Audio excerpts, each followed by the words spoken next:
BJP की सरकार ने असंगठित अर्थव्यवस्था पर आक्रमण किया है और आपको गुलाम बनाने की कोशिश की जा रही है। 2008 में जबरदस्त आर्थिक तूफान आया, पूरी दुनिया में आया, अमेरिका में, जापान में, यूरोप में, चाइना में, सब जगह आया। अमेरिका के बैंक गिर गए, कंपनियां बंद हो गई, एक के बाद एक कंपनी की लाइन लग गई, बंद हो गई। यूरोप के बैंक गिरे, मगर हिंदुस्तान को कुछ नहीं हुआ। यूपीए की सरकार थी, प्रधानमंत्री जी के पास गया और मैंने उनसे पूछा, मनमोहन सिंह जी बताइए, पूरी दुनिया में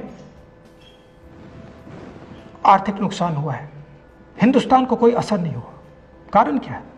मनमोहन सिंह जी ने कहा, राहुल, अगर हिंदुस्तान की अर्थव्यवस्था को समझना चाहते हो तो यह समझना होगा कि हिंदुस्तान में दो अर्थव्यवस्थाएं हैं। पहली असंगठित अर्थव्यवस्था और दूसरी संगठित अर्थव्यवस्था। संगठित अर्थव्यवस्था में बड़ी कंपनियां, नाम आप जानते हो। असंगठित अर्थव्यवस्था में किसान, मजदूर, छोटे दुकानदार, मिडिल साइज कंपनीज। जिस दिन तक हिंदुस्तान का असंगठित सिस्टम मजबूत है, उस दिन तक हिंदुस्तान को कोई भी आर्थिक तूफान छू नहीं सकता। अब आज के दिन आते हैं। पिछले 6 साल से बीजेपी की सरकार ने असंगठित अर्थव्यवस्था पर आक्रमण किया है। 3 बड़े उदाहरण तो मैं आपको अभी दे देता हूं। नोटबंदी, गलत जीएसटी और लॉकडाउन। आप यह मत सोचिए कि लॉकडाउन के पीछे सोच नहीं थी। यह मत सोचिए कि गलती से आखिरी मिनट पे लॉकडाउन कर दिया गया है। इन तीनों का लक्ष्य हमारे इनफॉर्मल सेक्टर को खत्म करने का है।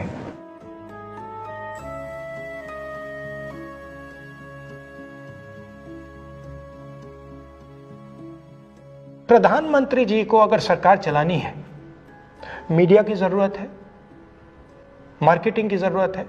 मीडिया और मार्केटिंग 15-20 लोग करते हैं। इनफॉर्मल सेक्टर में पैसा है, लाखों करोड़ रुपए, जिसको ये लोग छू नहीं सकते।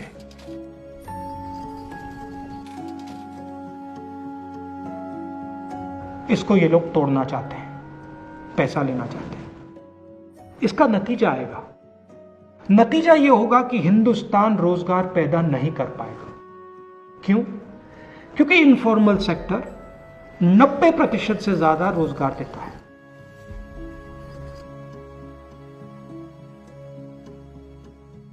जिस दिन इनफॉर्मल सेक्टर खत्म हो गया, नष्ट हो गया, उस दिन हिंदुस्तान रोजगार पैदा नहीं कर पाएगा। आप ही इस देश को चलाते हो, आप ही इस देश को आगे ले जाते हो, और आपके खिलाफ साजिश हो रही है। आपको ठगा जा रहा है और आपको गुलाम बनाने की कोशिश की जा रही है। हमें इस आक्रमण को पहचानना पड़ेगा और पूरे देश को मिलकर इसके खिलाफ लड़ना पड़ेगा।